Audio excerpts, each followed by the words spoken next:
বাঙালি মেয়েদের কাছে sari it's not just an outfit, it's an emotion. আর বিষয়টা যখন হয় পয়লা বৈশাখের শপিং, তখন আমার একমাত্র destination Indian Silk House Agency. পৌঁছে জানতে পারলাম এখন চলছে চৈত্র শাড়ি উৎসব, যেখানে প্রতিটি কেনাকাটার উপরে থাকছে আপ টু 20% ডিসকাউন্ট। তবে এবছরে শাড়ি দেখার সাথে সাথে বেশ কিছু নতুন জিনিস জানতে পারলাম, যা জানলে শাড়ি সম্পর্কে তোমাদের ধারণাই বদলে যাবে।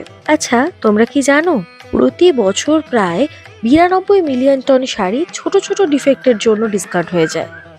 শুনলে অবাক হবে, প্রায় 20,000 লিটার জল লাগে এই একটা শাড়ি তৈরি করতে। এই এক একটা হ্যান্ডলুম শাড়ি তৈরির পেছনে রয়েছে অসংখ্য আর্টিস্টের স্কিল, ডেডিকেশন অ্যান্ড ভালোবাসা।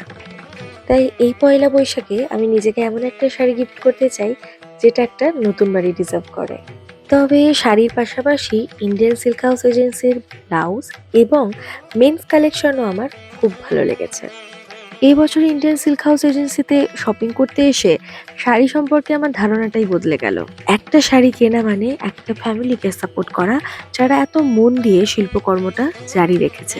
তাই এই নববর্ষে একটু অন্যরকম ভাবা যাক। Let's give a sari a new home.